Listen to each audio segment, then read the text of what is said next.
Robert Mueller's indictment of Russian nationals landed with a boom in the United States. Even President Trump's national security advisor, H.R. McMaster, said that the evidence of Russian meddling in the 2016 presidential election was now really incontrovertible. President Trump later tweeted his satisfaction with those remarks, but we didn't hear much from Moscow on it except for a few dismissals. So I wanted to talk about that and the effect the indictments will have on U.S.-Russian relations. Joining me now, Stephen Cohen is a professor emeritus of Russian Studies, History and Politics at NYU and Princeton. And David Sanger is a national security correspondent for the New York Times and a CNN national security contributor. Steve Cohen, let me ask you, Mueller's indictments, of course, are symbolic or meant to persuade. None of these people are ever going to see the inside of an American courtroom. They're all Russians. But I suppose they were meant to convince those Americans who doubt that there was, in fact, a systematic Russian government effort to interfere with the 2016 elections. You have always been skeptical that there was such a plan, that it was some kind of great crime and it needed to be investigated. Are you now convinced? Absolutely not. Let me issue the obligatory disclaimer.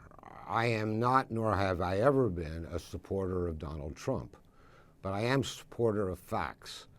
Let's remember what this story is, because it's the overarching narrative in which Mueller and this investigation operate.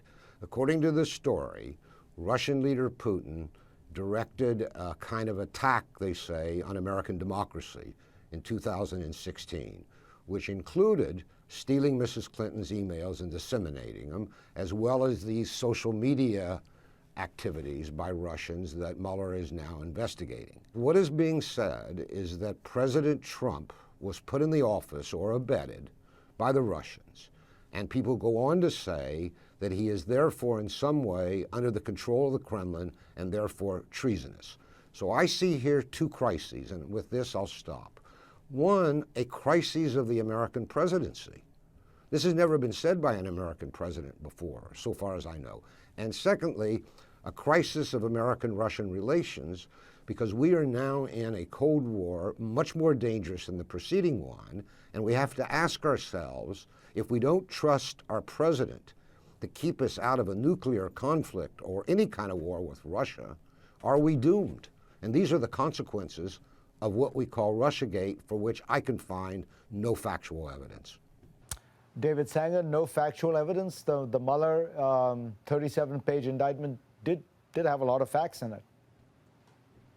It sure did, Fareed. And when you go through the 37 pages, what you get are intercepted conversations between people who were working in this troll factory, as we call it, a 4-story building in St. Petersburg, who were churning out the Facebook posts, the Twitter posts, the advertisements that were calling on Americans to come out in the streets, sometimes to bring both sides of a divisive issue out in the streets at the same time in Florida and New York and in Texas.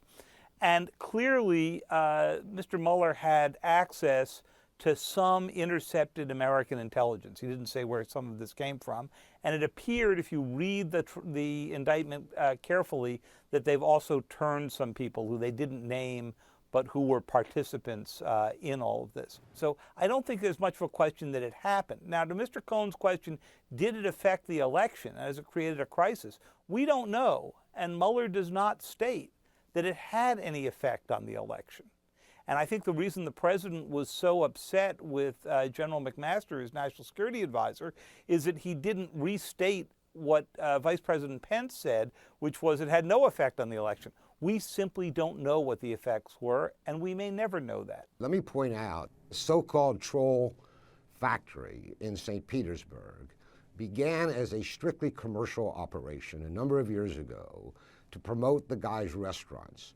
He then learned that if you got fake people to say his restaurant was great, business ticked up. So he began to sell this service, sort of fake news service, to Russian politicians. And the market was so good, he decided to expand it to the United States. The people who have studied this have been able to, and don't even claim that it's had any impact on our elections. And let me add to what David Sanger said. Neil McFarlane reported in the New York Times there is no evidence it was even tied to Russian intelligence, and McFarlane says it's unlikely that it was because it was such a clumsy, essentially commercial operation.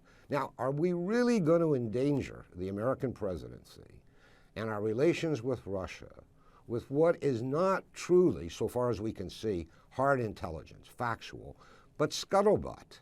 I mean, all right, let me ask David, the sort of central question I imagine that Mueller is looking at is whether the release of some of this data that you know, the Hillary Clinton emails and such, was in some way coordinated with the Trump campaign. And it seems to me that is where you get at the issue of not the Russian interference, but also the issue of whether there was some connection or collusion with the Trump campaign.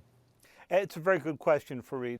I think the president was initially quite happy with the indictment because he looked at it and it indicted a group of Russians. And you know, you didn't hear much criticism of Director Mueller or Special Counsel Mueller for that indictment because he was going only after Russians.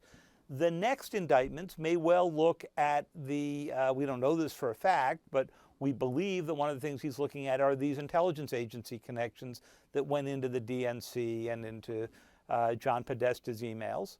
And then would come the question, were they getting any guidance, any coordination from anyone in the campaign? There's been no evidence of that, hard evidence out there yet, other than what you describe, which has been the overall statements the president and some others in the campaign made during the campaign. And it's very possible that the Russians didn't need any guidance, that they seem to be pretty savvy about how to operate in the American political environment. It's also possible that there was some level of communication. And I think as the president got increasingly upset last weekend, as he thought about the indictment, it's because it struck him that that's the direction that Mueller is going. Fascinating stuff. I'm sorry, we got to leave it at that, but we will be back on this topic with both of you. Thank you both.